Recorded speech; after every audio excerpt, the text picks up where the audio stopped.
What's up, you guys? I'm finally back for another vlog, and in today's video we will be having another fun learning activity in EPP. So let's call this game Name the Entrepreneur Challenge. So the representatives of each group will have to say the correct entrepreneur as I mentioned their business.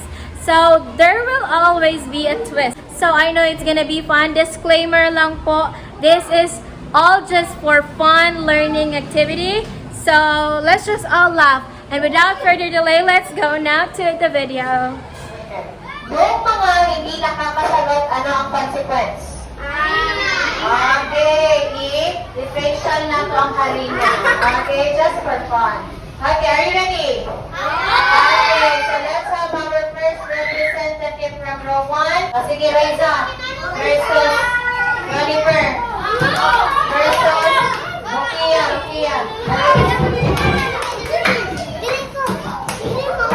Dili ka, Jennifer.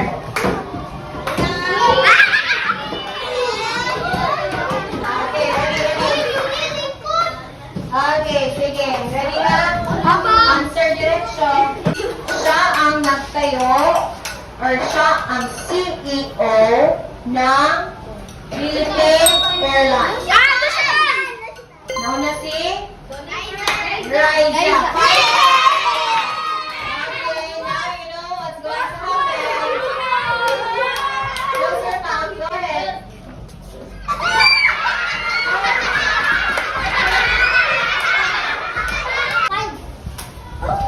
Philippine National Bookstore.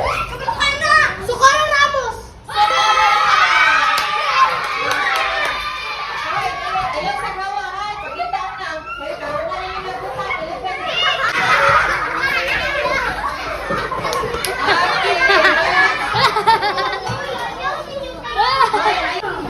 Okay, ito ang negosyanteng nagmamayari or ang entrepreneur na nagmamayari ng isa sa pinakamalaking construction sa bansa, ang PMCI. No? PMCI. Alam ko yan. Mayayari ng malalaking building sa Pilipinas. Sila ang nagagawa ng malalaking building. Ha? No?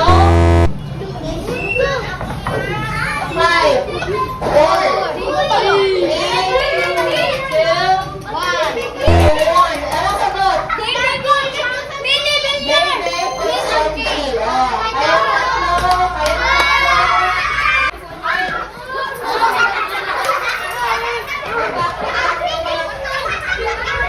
Okay. Siya ang entrepreneur na nagmamayari ng Jollibee. Tony Tan Kapchong. Is that correct? Okay. Sige, kayong dalawa. 5 points for group 3. Tanaw sa dire. Ang entrepreneur na ito ang nagmamayari ng isa din sa pinakamalaking airline sa bansa, ang Cebu Pacific. Sino ito? Si? Lucio Tan, wrong. David Gunsunji? No, wrong. 5, 4, 3.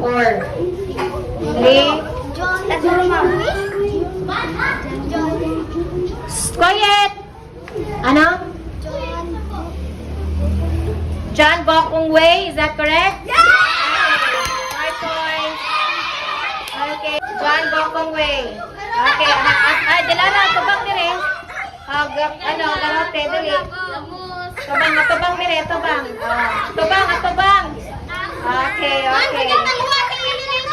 Next, ang nagmamayari ng mga kilalang produktong karne sa bansa, gaya ng Pampangas Best Tocino. Sino? Lolita Rizal. 5 points. Oy, atubang dire. Atubang dire.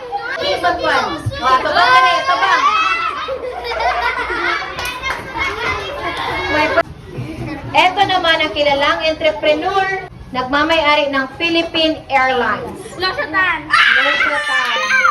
Okay. 5 5 points kay... Tanaw dire. Tanaw dire.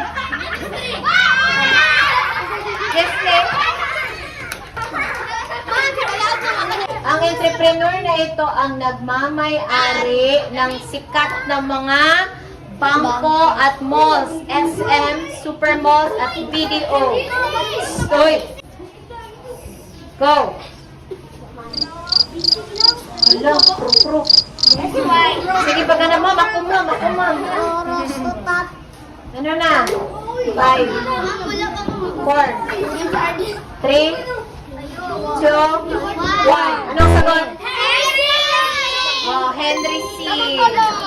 Kayong tatlo. Atubang dire ha. Atubang dire. Atubang dire. Atubang. O, lingkod na. Okay, siya ang nagmamay-ari. Nagsimula lamang siya sa maliliit na negosyo hanggang sa lumaki.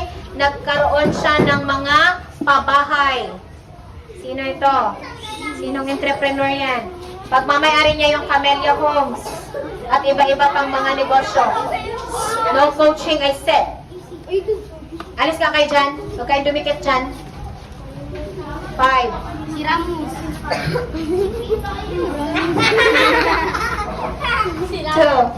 5, 4, 3, 2, 1. Oy, David! David, Susa, lingit David. David. Okay, go back.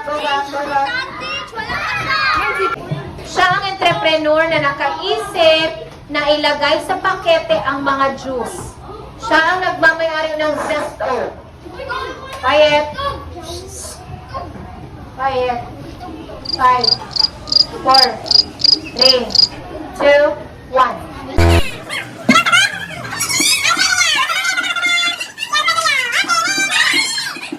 Siya ang entrepreneur na naka-invento ng Happy Toothpaste. Siya ay nagmamayari ng Happy Toothpaste.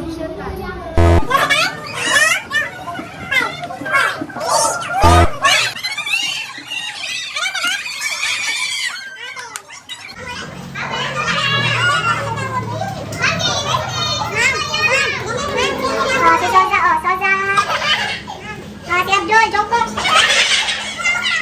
Ma'am, pwede Joko. Sandali. Tapos na.